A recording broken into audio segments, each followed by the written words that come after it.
ఒక అబ్బాయి మునిగిపోయాడంట అందులో. ఇప్పటికొచ్చి కానీ అది దొరకలేదు. ఫారెస్ట్లో రైడ్ మాత్రం అసలు అవసరం ఉంది, మామూలుగా లేదురా బాబు. యాక్సిడెంట్ ఏదో అయినట్టుందబ్బా. తారు. Hi friends, welcome back to our channel Har Har Vihari. Present మనం అయితే భీమ్కుండ్ దగ్గర అయితే ఉన్నాం.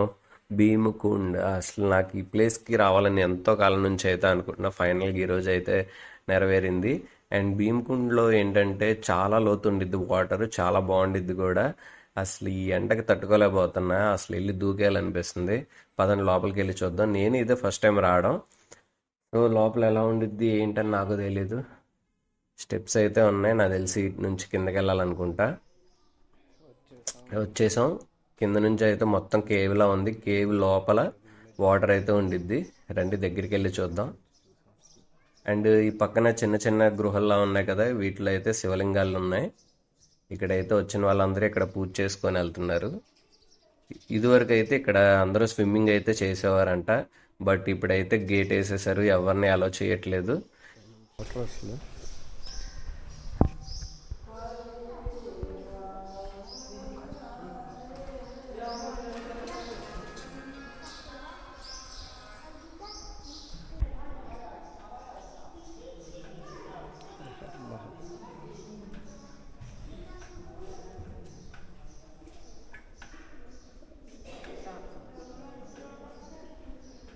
మరి ఏం చేస్తాం, ఇంకా చేసేదేం లేదు.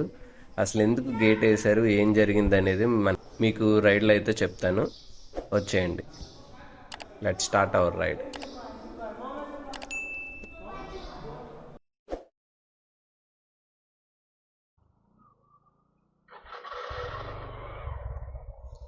ఓకే, మనం ఇప్పుడు భీమకుండ్ నుంచి రైడ్ అయితే స్టార్ట్ చేసేసాం.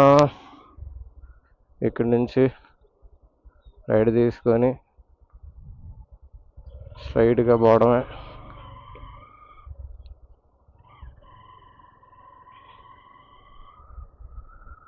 దగ్గర దగ్గర నేను 2-3 లీటర్స్ వాటర్ తాగేసా. అలా ఉంది క్లైమేట్. అక్కడ నుంచి సన్ రైజ్ చూసారు ఎలా పడుతుందో మేఘాల మధ్యలో నుంచి. హెవెన్లా ఉంది చూడడానికి మాత్రం, అనుభవించడానికి అలా లేదనుకో. మన భీమకుండ్ డెస్టినేషన్ అయితే మనం సక్సెస్ఫుల్గా కంప్లీట్ చేసాం.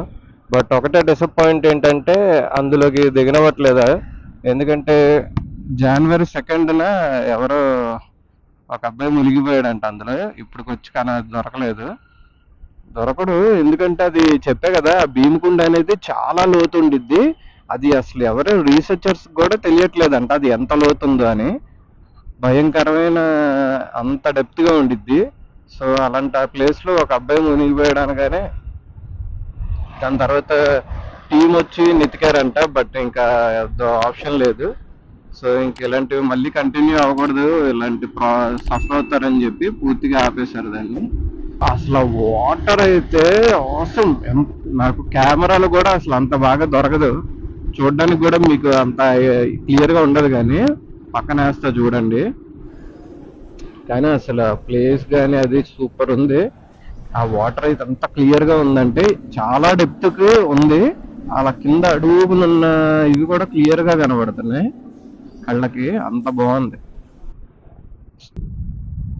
ఇప్పటిదాకా గుండె నాకు లబ్డబ్ అని కొట్టుకుంది. ఎందుకంటే కరెక్ట్గా 1 పాయింటే ఉంది. నేనేమో కరెక్ట్గా ఫారెస్ట్లో ఉన్న మధ్యలో, ఎటు వెళ్ళాలన్నా చాలా దూరం. అదే ఆలోచిస్తున్నా ఎలాగని. వీళ్ళ దగ్గర స్వైపింగ్ మిషన్ ఉంది. కార్డ్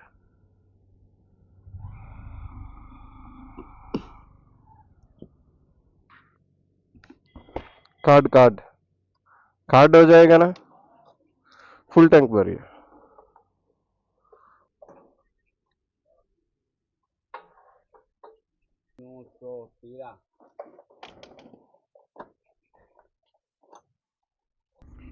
మనోడు ఇంకా ఫుల్ వేసాడు కాబట్టి ఇంకా చూద్దాం ఎంత దూరం వెళ్ళగలవా. అంత దూరం వెళ్ళి ఈరోజు మరి రెస్ట్ తీసుకోవడమే. ఎందుకంటే ఆల్మోస్ట్ 115 ఇదేనా 1150 కిలోమీటర్స్ అరౌండ్ అలా ఉంది. సో చూద్దాం. రోడ్ కాకపోతే ఇంకా రిటర్న్ వైజాగ్ వెళ్ళిన దాకా రోడ్ మోస్ట్లీ ఇలాగే ఉంటుంది వన్ వేలో. అదే చిన్న ప్రాబ్లం, కానీ ఆల్ గుడ్. నాకు తెలిసి ఒక 100-200 కిలోమీటర్లోనే ఫారెస్ట్ ఉన్నట్టుంది. అది ఎప్పటికీ డీమో అంట. అసలు అది కనీసం మనకి ఎక్కడ బోర్డు కూడా కనబడట్లేదు. మ్యాప్లో చూసుకొని వెళ్తున్నా. యాక్చువల్గా మనకు కొంచెం దూరంలో నేషనల్ హైవే ఒకటి ఉంది, కానీ బట్ మనకి ఇంకా లాంగ్ ఎక్కువ అయిపోద్ది అటు వెళ్తే. ఇంకా అటు వెళ్ళిన పెద్ద వేరియేషన్ ఉండదని చెప్పి నేనైతే ఇంక ఇటు స్టార్ట్ అయ్యా. మధ్యాహ్నం నుంచి అలా రైడ్ చేస్తూ ఉంటే అసలు యాక్చువల్గా మొన్న స్టార్ట్ చేసాం కాబట్టి మార్నింగ్ నుంచి చేసినట్టే ఫారెస్ట్ రైడ్ చేస్తుంటే ఇప్పుడే కనిచూపు మ్యాప్లో ఏదో ఒక పెద్ద సిటీలా కనబడింది ఈ కొండ అవతల. నేను ఇంకా ఫారెస్ట్లోనే ఉన్నానేమో, చీకటి పడిపోద్ది. వాటమ్మా వాట్ ఈస్ దిస్ అమ్మా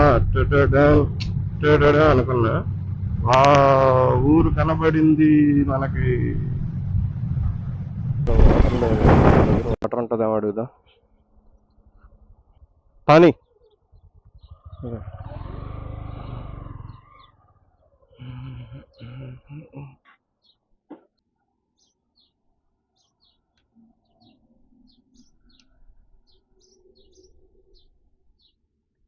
విమో దగ్గరికి అయితే వచ్చాం. ఇక్కడ ఏదో ఫ్యాక్టరీ ఉన్నట్టుంది,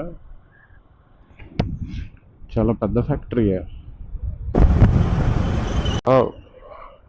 ఇక్కడ చూసారా నేను చూసి ఏంటి రోప్వే ఉంది ఏంటబ్బా అనుకున్నా.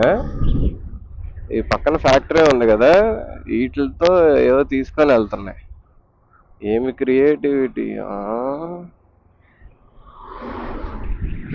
ఫస్ట్ చూసి అయితే రోప్వే అనుకున్నా, ఇది కూడా అలాగే ఉంది. అంటే రోడ్డు మీద పనులు పడతాయేమో అని చెప్పి కొంచెం ఐరన్ లాగా ఏదో షీల్డ్ వేశారు. ఓకే గుడ్, కనీసం ఆ మాత్రం అయినా చేశారు. ఇది అసలు ఏం తీసుకెళ్తుందా, ఏం ఫ్యాక్టరీ అనేది మరి అయితే ఐడియా లేదు. చూద్దాం ఆ రోప్వే ఎటు వెళ్ళిద్దాం. అసలు కిలోమీటర్లు వేస్తారు రోప్వే, మరి దేనికి వేసారో కానీ. 10 కిలోమీటర్లు ఈజీగా. రోప్వే అన్నాం కదా, ఈ రోప్వే ఆ చివర ఒక 10-15 కిలోమీటర్స్ 20 కిలోమీటర్స్ దాకా ఒక ఫ్యాక్టరీ ఉంది. ఆ ఫ్యాక్టరీ నుంచి ఈ ఫ్యాక్టరీ వరకు రోప్వే. అది అంటే ఏమైనా తీసుకెళ్ళడానికి రా మెటీరియల్స్. మరి అది ఏం ఫ్యాక్టరీగా తెలియదులే మనకి. ఎక్కువ ఇక్కడ స్టోన్స్ వెళ్తున్నాయి, సిమెంట్వి అలాంటివి ఏమైనా అయి ఉండొచ్చేమో. సిమెంట్ అది అయినా సరే గాలికి ఇదైపోతాయి ఏమో మరి.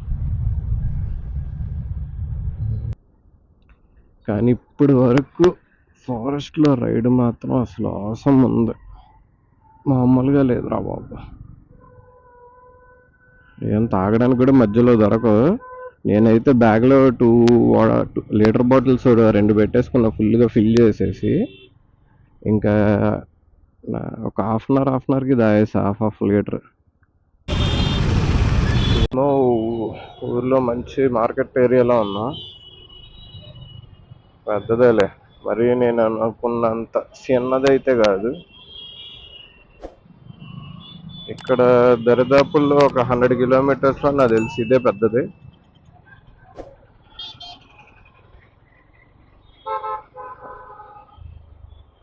హండ్రెడ్ రేడియస్ అంటే ఇంకెక్కువ అయి ఉండొచ్చు.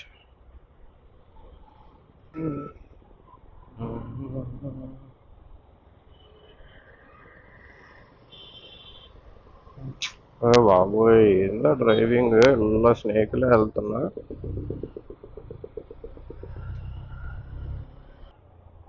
ఇక్కడ కామన్గా ఏముంటుంది అబ్బా, అదేంటి పానీపూరి సమోసా అంతే.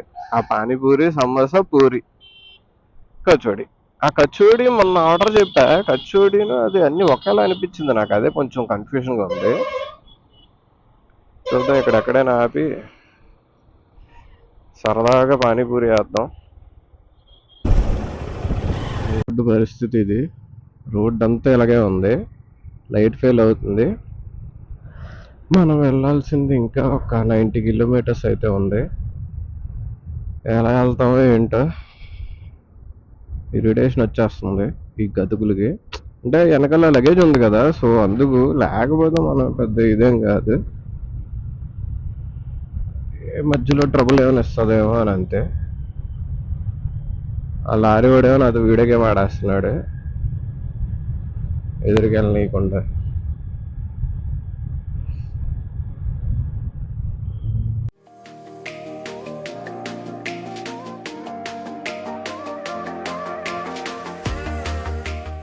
6:47 అయిపోయింది.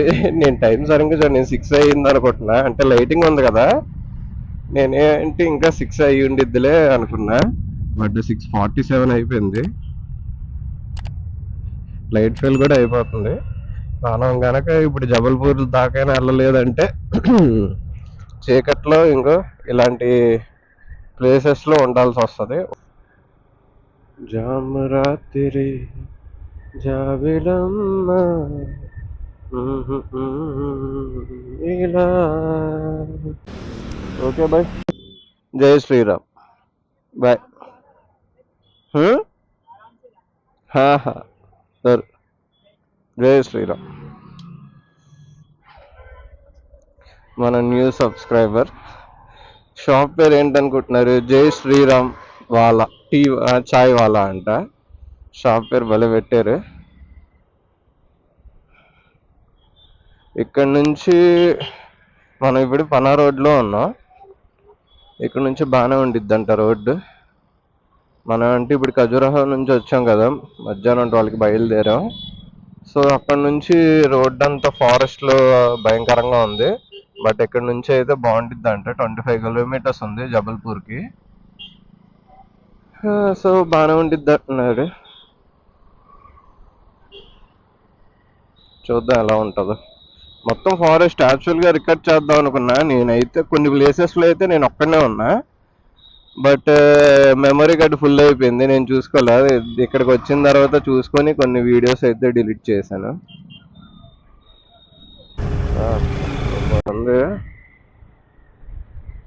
చీకటగా ఆ చివరి ఎక్కడ బళ్ళు కనబడుతున్నాయి కానీ చాలా దూరంలో ఉన్నాయి. ఫారెస్ట్ మాత్రం మొత్తానికి క్రాస్ చేసి వచ్చేసాలి.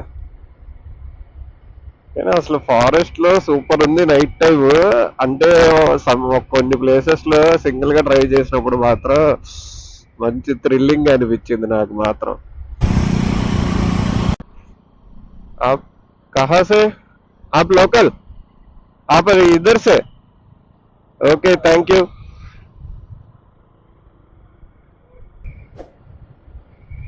మన న్యూ సబ్స్క్రైబర్స్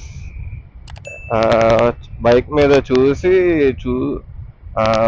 యూట్యూబ్ ఓపెన్ చేసి సబ్స్క్రైబ్ చేసేసుకొని మళ్ళీ నాకు చూపిస్తున్నారు.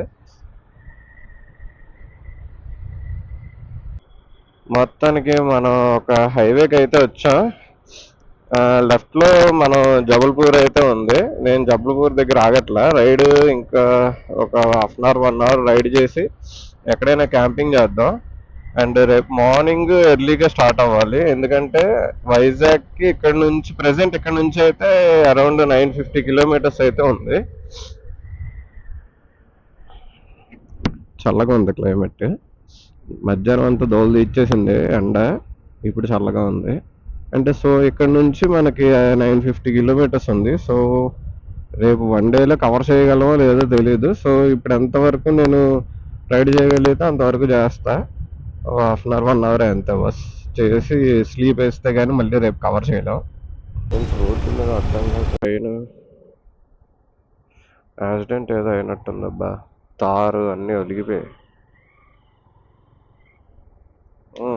అది ఎయ్ దూపమే గట్టిగా వేయాల. తారు డబ్బాలే మొత్తం అన్నీ.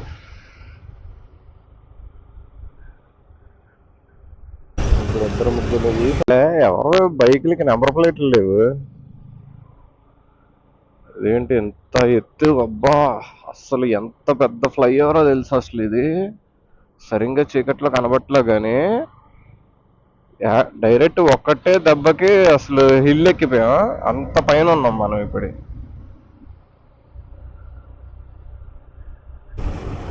ఇక్కడ అడిగి చూద్దాం. టెంట్ వేసుకోవడానికి వాళ్ళు ఓకే అంటే టెంట్ వేసుకుందాం, లేకపోతే వెళ్ళిపోవడమే. ఇప్పుడు మనం మధ్యప్రదేశ్లో అయితే ఉన్నాం. జబల్పూర్ క్రాస్ చేసేసాను. అండ్ ఇక్కడైతే నైట్ క్యాంపింగ్ చేసుకోవడానికి జియో పెట్రోల్ బంక్ ఉండేది కదా, సో జియో పెట్రోల్ బంక్లో అయితే ఆగా. అక్కడ ఒక సార్ని అడిగితే వేసుకోమన్నారు. ప్లేస్ కూడా చాలా బాగుంది, నీట్గా. ఓకే, ఈ వ్లాగ్ అయితే నేను ఇక్కడతో బంద్ చేస్తున్నా. అండ్ రేపు మార్నింగ్ అయితే ఇంకా నాకు తెలిసే స్టాప్స్ అయితే ఏం లేవు. ఆంధ్రప్రదేశ్ వెళ్తున్నా. ఇక్కడ నుంచి కరెక్ట్గా 930 కిలోమీటర్స్ అయితే ఉంది. చూద్దాం, 1 డేలో వెళ్ళడానికి ట్రై చేస్తా. మోస్ట్లీ వెళ్ళిపోవచ్చు, పెద్ద ఇదేం కాదు. లాస్ట్ టైం ఆల్రెడీ ఎంత 950 960 హైయెస్ట్ అనుకుంటా చేశాను. సో చూద్దాం, రేపు మార్నింగ్ 5 కల్లా రైడ్ స్టార్ట్ చేస్తా. అండ్ నా వీడియో నచ్చినట్టయితే please like and subscribe. Okay.